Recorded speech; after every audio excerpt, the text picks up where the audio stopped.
segment of the show for today. The topic is the Tennessee Board of Regents, and we're talking to Chancellor Charles Manning of the Tennessee Board of Regents.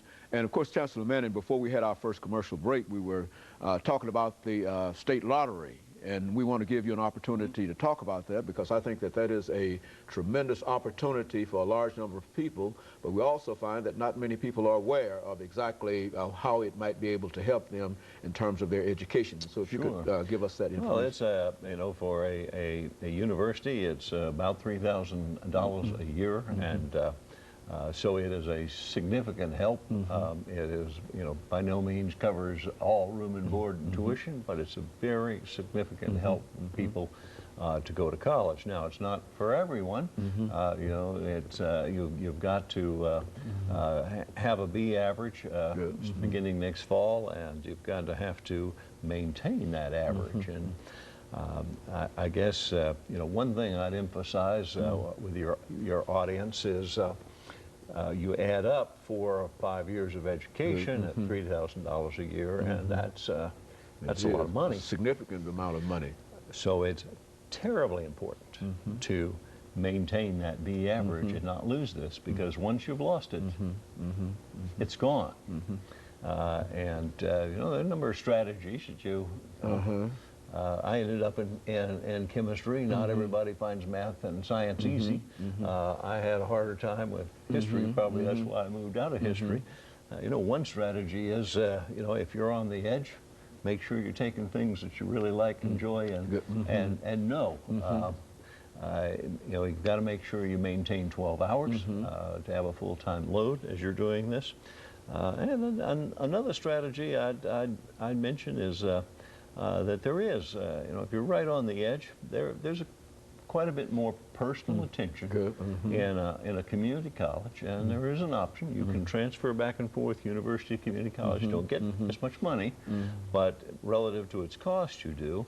And if you're kind of on the edge of keeping that, that's another strategy you might use to make sure you maintain that and don't lose the scholarship.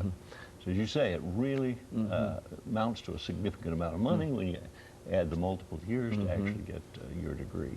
You know, I think one of the things that many students probably don't understand is that it's good to major in whatever.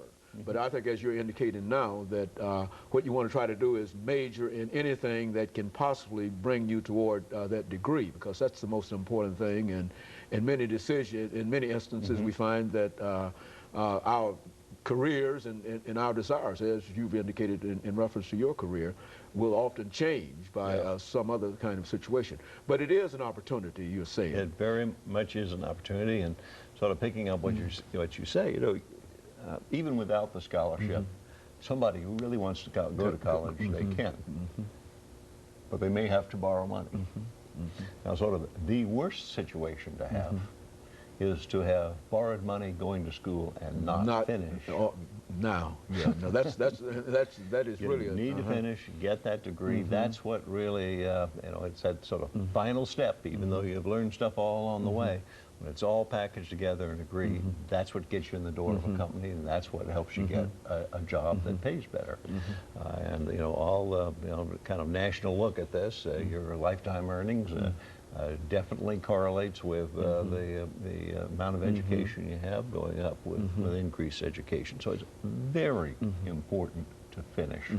And a lot of what we're trying to do is trying to emphasize that. You know, we've done a lot of work to make sure people can transfer from one school to another without, you know, if they're watching what they're doing, not losing any credit hours. We've tried to limit the number of hours to a degree to 120. That's 4 years at 15 hours a semester for the bachelor's degree, and 60 for the associate. All that helps a person get through, but you need to, you know, be as careful as you can. You've got to be determined. Right. You really have to want to do that. But I'd add to it, you know, you shouldn't be afraid to change your mind. I certainly did, and am, you know, glad of it, because, you know, when you come out of high school, there's a lot you haven't experienced, and a lot that you find you're interested in that you didn't know you were going to be interested in. You know, one of the problems I think that we face, Chancellor, in terms of dealing with education is that we find so many of our young people who are not exactly encouraged to become involved in the teaching profession. Now, that's one of the needs that we have in the state of Tennessee. Yeah, it certainly is. Why don't you speak to that so that they might understand that it is possible to become involved in the teaching profession and do quite well beyond that? You know, it has lots of job prospects, and interestingly, you know, this.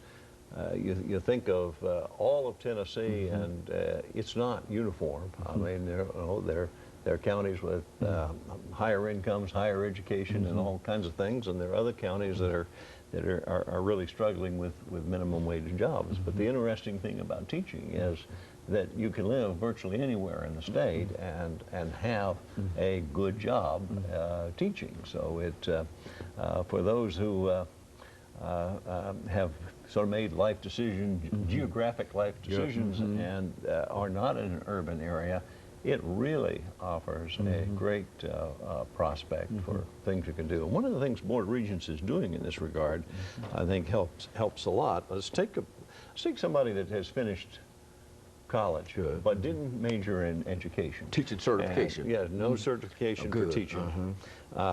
They happen to marry somebody that's living out away from an urban area, and they could get a job if they had the certification in that local area.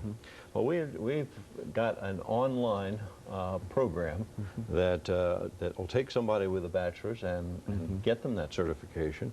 It will take teachers who you know, maybe are now teaching in a math or science and have a general certification but don't have it in that specific area, and get that for them. And it will also allow a student to get a master's degree and thereby help their prospects for promotion and salary. So it is, and there's a big demand, particularly in the math science area and in special education areas across the state for those jobs. So you know, and the biggest problem I think we have here actually is those are also available across the state line, and they pay more. Good. Okay. Good. And I think that was one of the problems that we had the last time. You know, and of course, Chancellor, we're getting ready for our second commercial break. Now, when we come back, I'd like for you to also talk about a topic that you talked about the last time we were here, and that is technology in higher education. Because I think that we've seen it blossom in many instances, and I think that we're almost on the cutting edge in the state of Tennessee dealing with this. And so let's have you after we make our second commercial break, and we'll be back with our audience following this very short commercial break. The topic